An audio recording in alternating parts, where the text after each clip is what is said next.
On this episode of Star Trek Doctor Who, it's time for some wibbly-wobbly timey-wimey.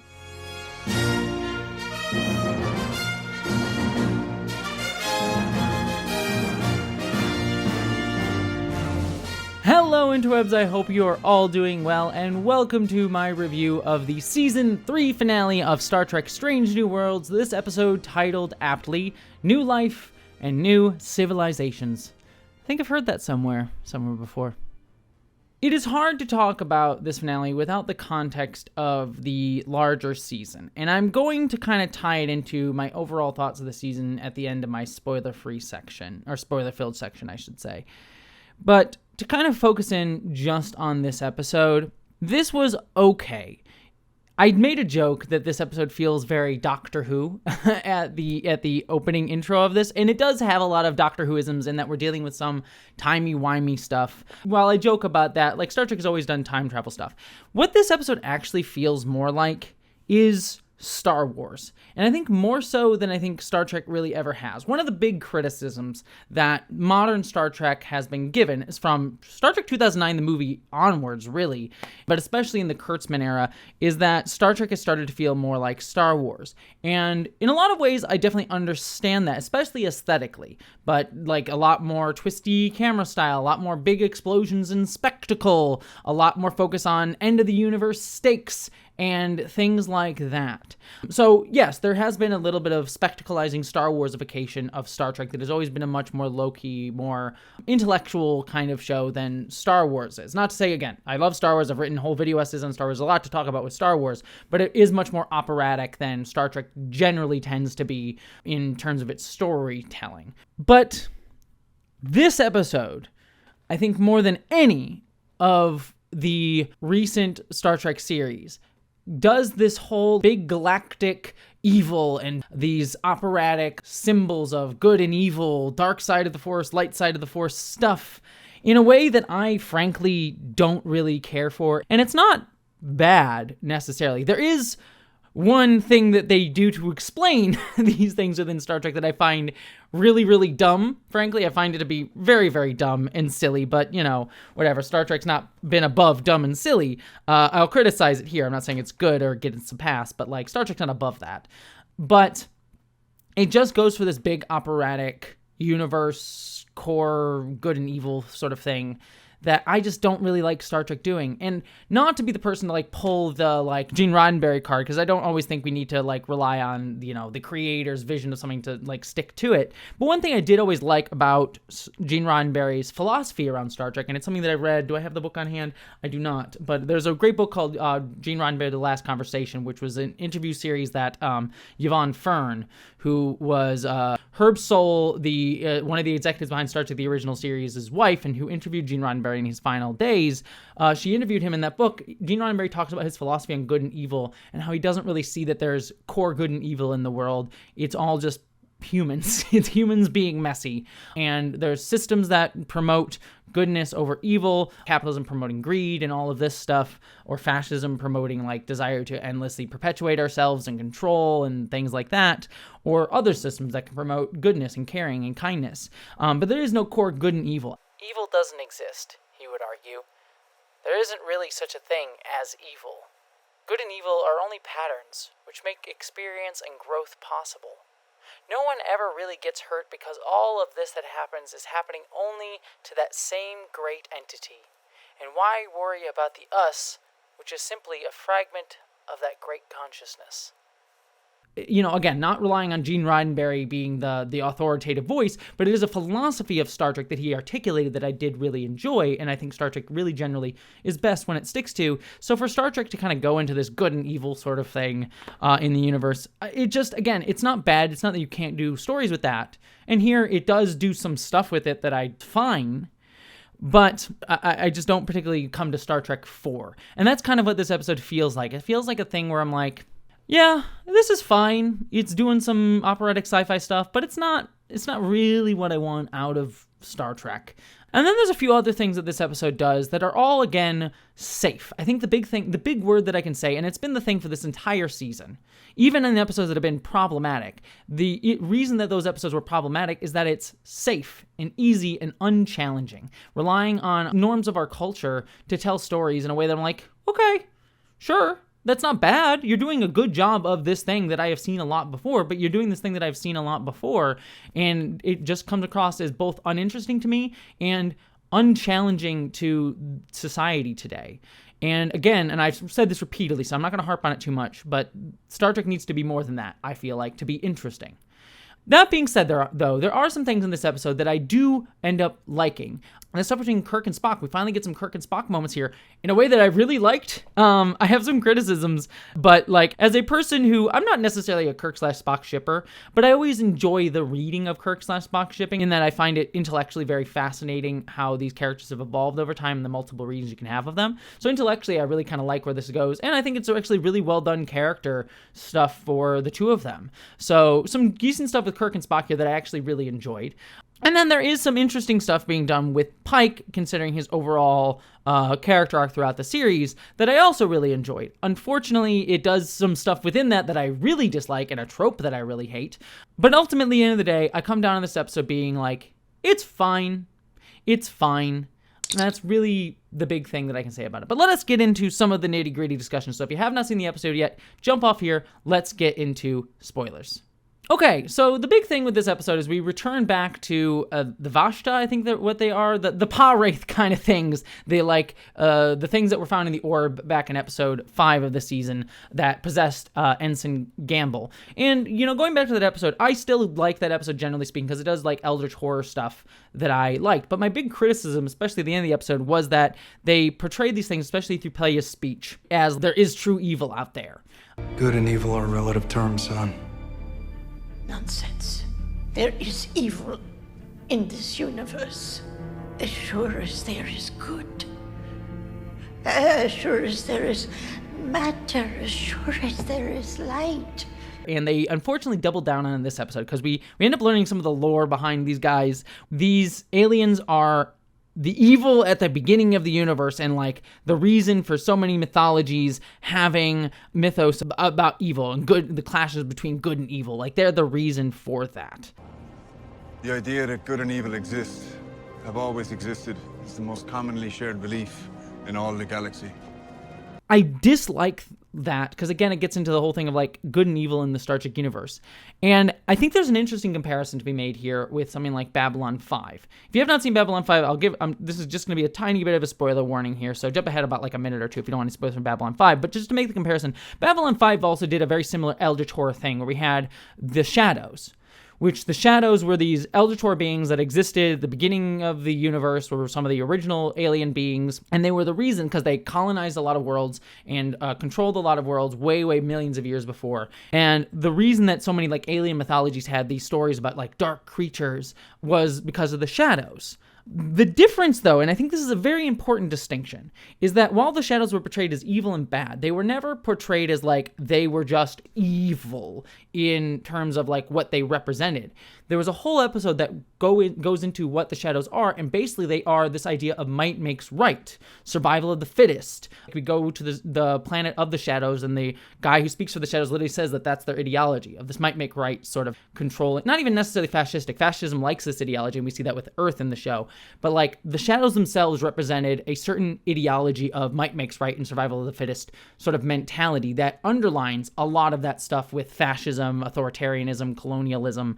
It's the fundamental ideology underneath a lot of that. The others, the ones who live here, believe that strength only comes from conflict. They want to release our potential, not bottle it up. It's really simple. You bring two sides together, they fight.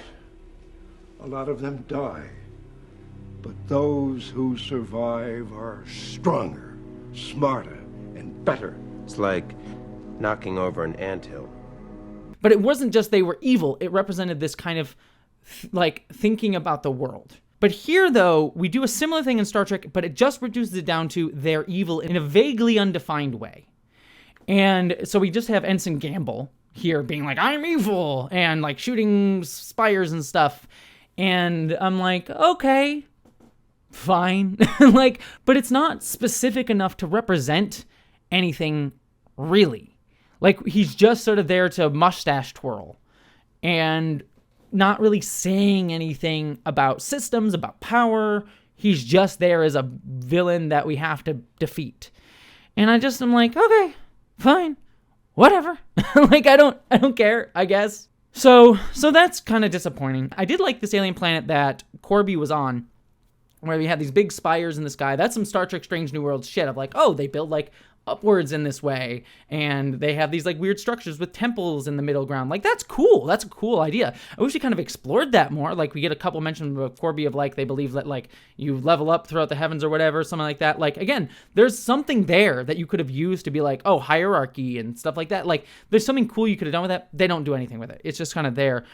It's just used to make the civilization that Gamble is revealed to be, and he's wearing this cool mask-looking thing to put to be like, wahaha, I am the controller of this planet, and they all want to stab out their eyes for me because they worship me like a god.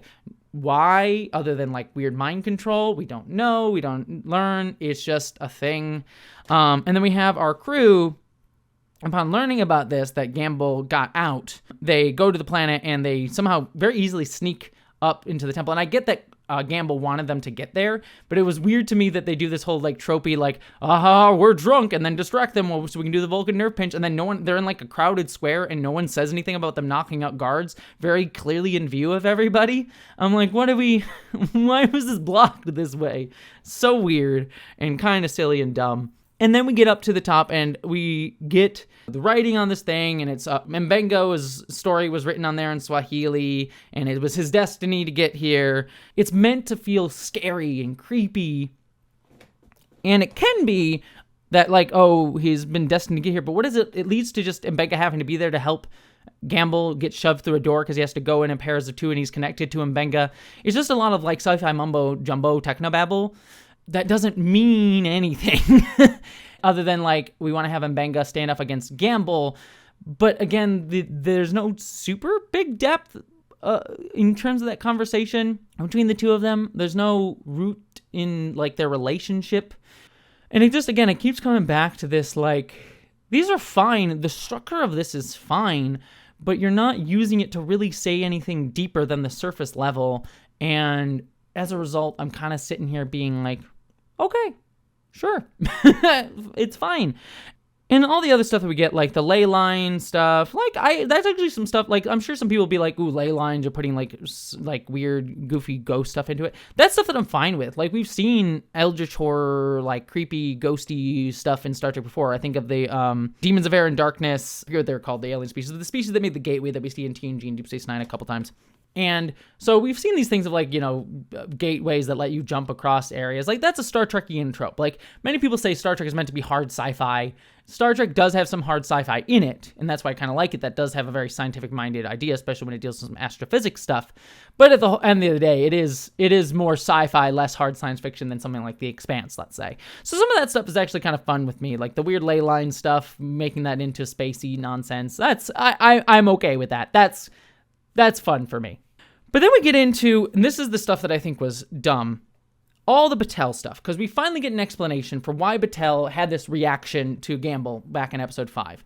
And the answer we're given is that because these guys are core evil and have been part of so many mythologies, so many species, that because Batel's DNA has been spliced with so many species, she has so many cultural remembrances coded into her DNA that she can defeat these guys. What if by hybridizing me, I have somehow taken on all the adaptive characteristics of races that have faced evil?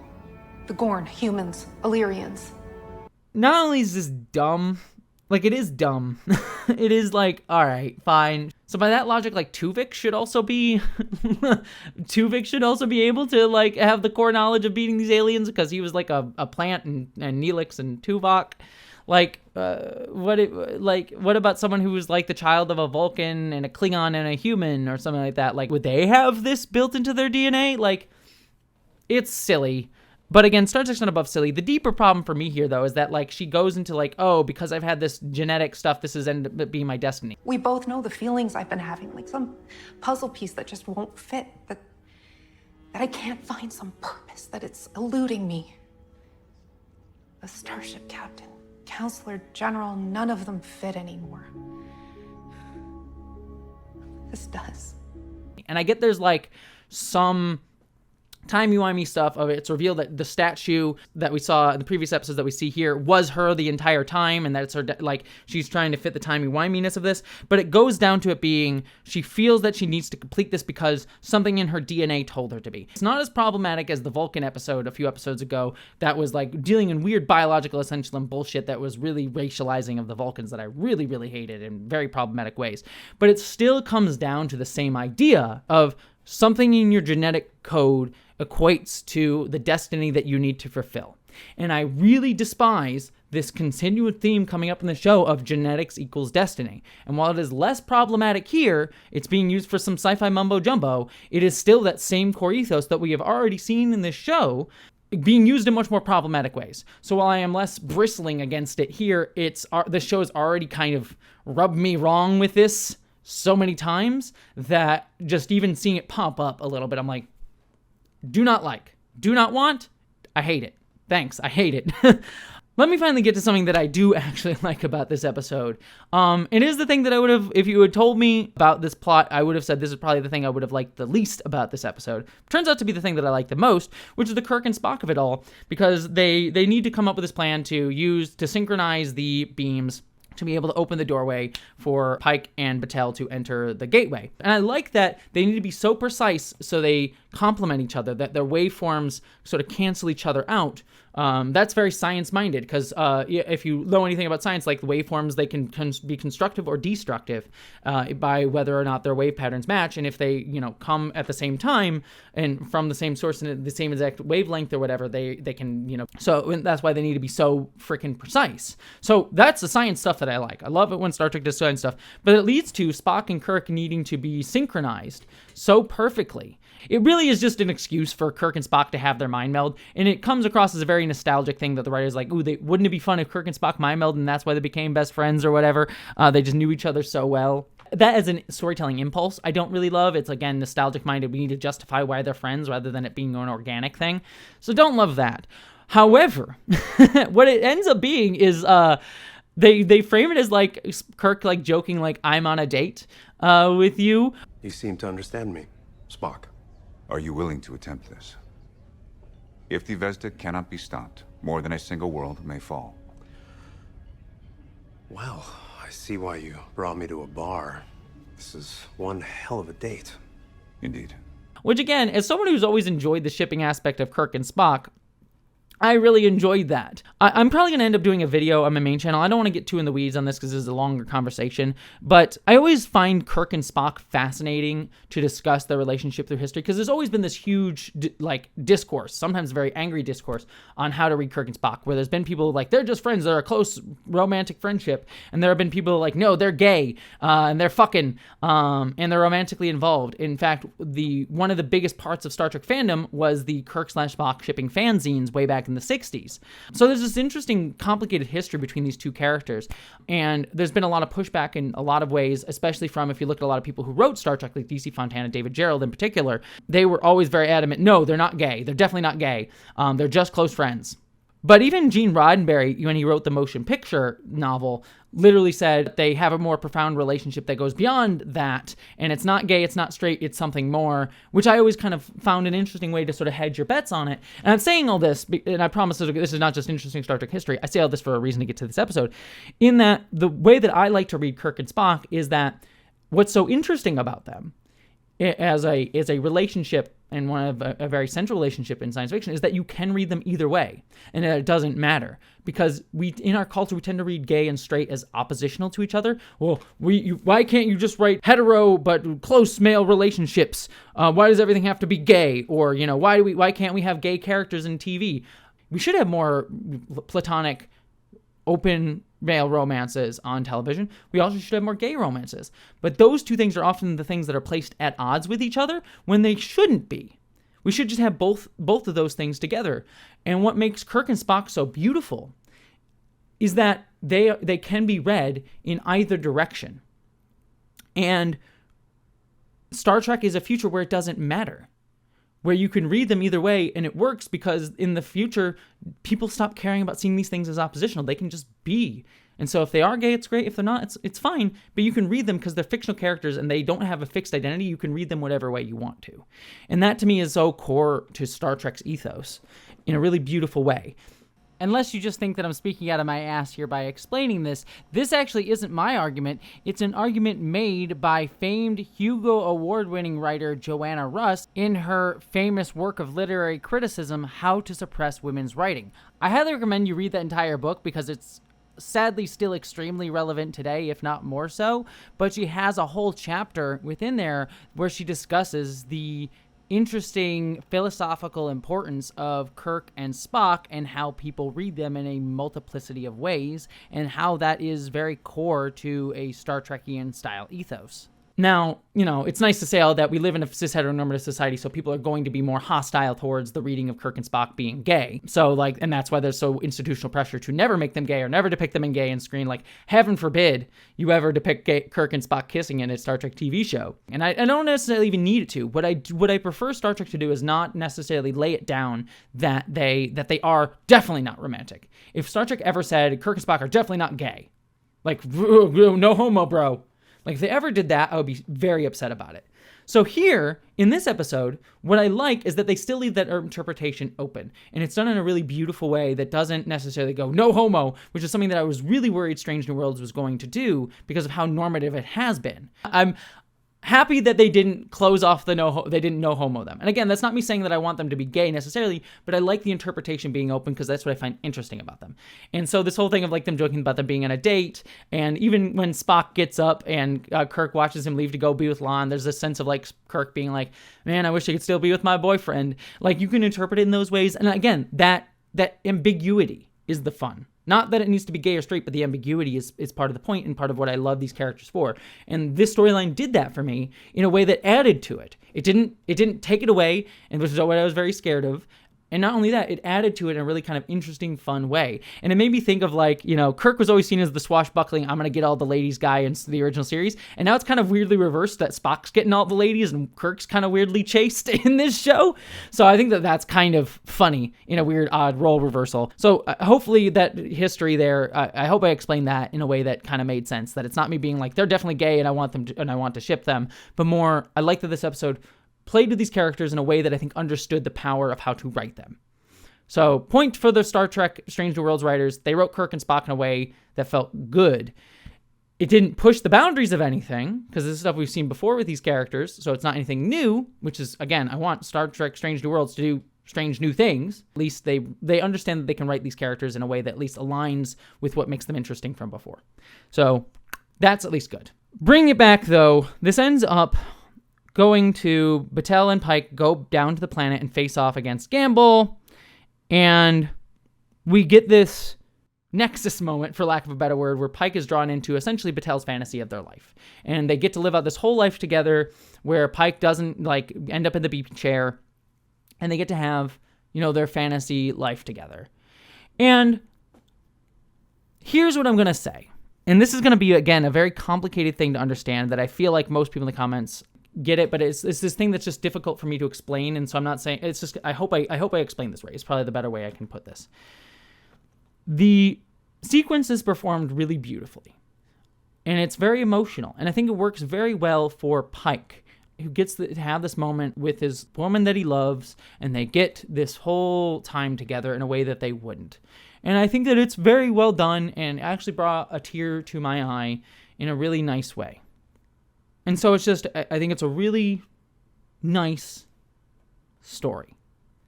So I don't want to take that away from anybody if you found that really powerful. I brought a little, got me a little, brought a little tear to my eye. But I put this, again, in the context of the season writ large. And look at how this season has been so safe and unchallenging and relying a lot of, on Star Trek nostalgia for a lot of its storytelling and relying on a lot of traditional norms, so much so that it ends up doing problematic stuff like the Vulcan episode and the jingoistic Starfleet, what is Starfleet episode. And I like Patel saying, like, my love beats you. Again, it's like love conquers all. It would be better if we had, like, Gamble representing anything like fascism or hate, like he's just vague evil. So her, like, love beats all would be stronger if we had a defining feature of the other character beyond vague, mustache-twirling evil.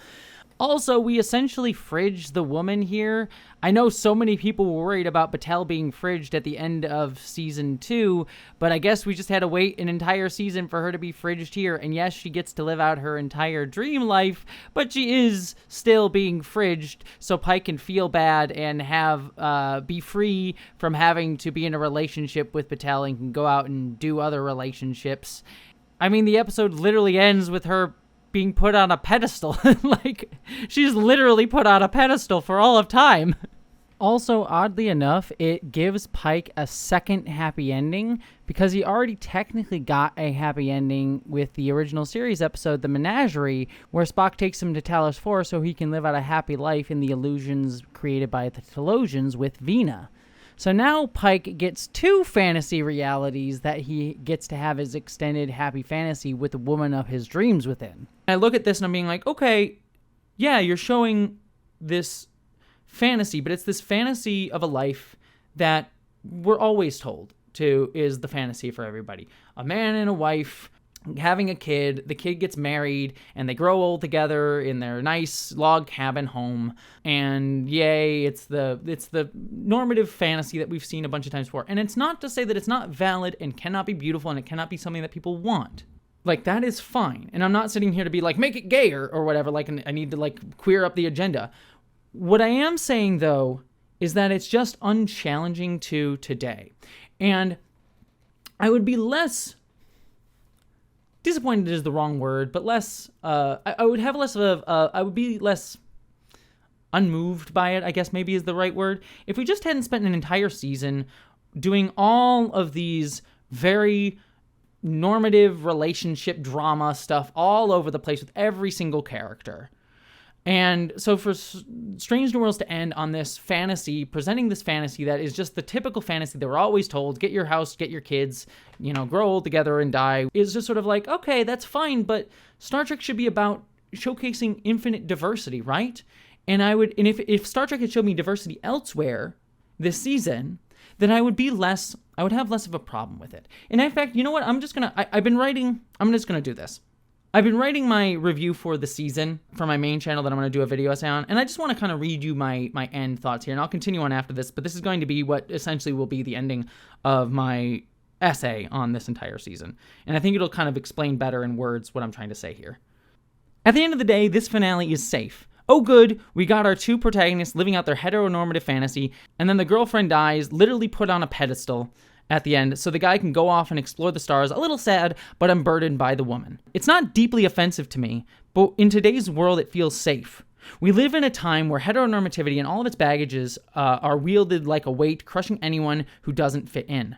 Our current fascistic government is actively policing whiteness, straightness, cisness, masculinity. Everyone has to conform to those rigid ideals or get punished or pushed out. So when Star Trek presents that heteronormative ideal and only that and nothing else, it doesn't challenge the status quo, it simply just reinforces it. The emotional catharsis of this ending would work better if we hadn't just sat through an entire season of endless childish heteronormative romances. If we'd gotten even one queer relationship, or even just one type of relationship that's outside the norm. For example, Star Trek author Vonda M. McIntyre back in the 70s wrote a novel that mentioned that Kirk was tangentially in a healthy polycule. Imagine if we got something like that, not even with Kirk, but with any character. Or even a character that wasn't queer or trans in some way, but someone that just existed outside of society's neat delineated boxes. Or hell, a story that was not just a redone sci-fi movie or Trek episode that I've already seen. But we don't get that. And I have to ask, how is this infinite diversity in infinite combinations? I'm not saying that Patel and Pike's dream is bad. It's a very valid one, but when it's the only dream presented, it becomes suffocating. And Strange New Worlds by omission is doing just that. Too often, both in Star Trek but more importantly in our real world, that heteronormative dream is presented as the only dream we're allowed to have. That's what makes this feel like Trek has been dragged backwards. Star Trek shouldn't just nod and vaguely wave towards diversity, it should revel in it. Give us a panoply of possibilities, not just reheated heterosexual domesticity. Other Trek shows, even recent ones, have shown that this can be done. Take Lower Decks. It's a far from perfect show, but it actually took risks with its stories and characters, both new and old. Take, for example, how it pushed characters like Garrick and Bashir toward being overtly gay, instead of leaving that just in the subtext, and to let characters grow in unexpected ways rather than just slotting them into their inevitable destiny as preordained icons. And that's the problem with Strange New Worlds. Its whole prequel logic drags everyone back into genetic hero's journey inevitability. Lower Decks and Prodigy, and even Discovery at times, for all of its flaws, were excited for the future, to tell new stories. Strange New Worlds instead plays it safe over and over again, and in doing so, it pulls Star Trek back into the past. So again, I ask, what's the point? What are these writers of Strange New Worlds trying to say? And the only answer I can find is, Star Trek is cool. We liked that one episode where Trelane showed up, let's do that one again. We liked Enemy Mine, so let's do that, but with a Gorn this time. We liked that one episode of Angel where they turned into puppets, let's do that, but Star Trek next season. But beyond that, there's nothing of substance that these writers want to say. Sometimes they stumble into it accidentally, but ultimately their end goal and point is to just sell us echoes of the past. A mythology reminding us how great yesterday was, and subtly implying how bleak today is. Asking us, don't you want to just escape into a future that looks just like the past? What happened to risk is our business? Isn't that why we're on a starship? Isn't that why we're aboard her? This show is safe. And today, safe isn't good enough, because when the world is cracking down on who gets to exist, playing safe is just another way of taking a side. And I can't help but feel like Star Trek Strange New Worlds is being showered with praise in the mainstream right now because it's safe and unchallenging. Because we're in a moment when people crave comfort, because the world feels unbearable right now. And Strange New Worlds offers the illusion of depth without ever asking us to wrestle with the harder questions. It gives the aesthetic that it's exploring big ideas, but really, it's just circling the same shallow waters that we've been in for decades at this point. And I get the impulse to want something easy and fun that reminds you of something that you used to love. I really, really do. Personally, I have been deeply depressed, anxious, and scared lately about the state of the world. And when that happens, I often retreat into my favorite Star Trek audiobooks for comfort and some of my favorite older episodes of Star Trek Deep Space Nine. Doing that helps me. They give me comfort. They remind me of what I love about the world. And I would never say it's wrong to reach back to what you love, especially Star Trek, to find strength. It's what I do. But we can't live in that nostalgia forever. And more importantly, the Star Trek being made today shouldn't live there at all. It should be boldly going, not clinging to the safety of yesterday. What I would give right now for a Star Trek in the vein of Star Wars Andor. A Star Trek that actually challenged power today, that resonated with people not just as nostalgia, but as a rallying cry. One that spoke directly and overtly about the world we're living in, about the forces shaping it, about the struggles we face right now. That's what Star Trek used to promise. That's what it could still dare to be. I want a Star Trek that resists the expectations of today, not by beating up villains or throwing punches, though it should still punch Nazis in the face, but by showing us a better tomorrow, a future worth fighting for, not because it repeats what we've known, but because we dare to reach for something new, something beyond that next star, but more importantly within ourselves. Something that's woven into the threads that bind us to each other. That's where the frontier has always been. So that's the ending of my video essay. Sorry you're getting a little bit of an extra early preview of it here. But yeah, that's kind of what this episode ends on for me. Like, it's nice that Pike and Battelle get this fantasy. I'm not saying it's not good, but it's something I've seen before. And I want Star Trek to challenge me. I want it, more importantly, to challenge the people watching it, who don't get the chance to experience trans people, queer people, people of color, like people who are beyond the norm that our society tells us we should live within. And Strange New Worlds isn't doing that in any of its stories this year. And this ending showcases just that. It gives us this nice, beautiful fantasy of a thing that we're supposed to reach for and want.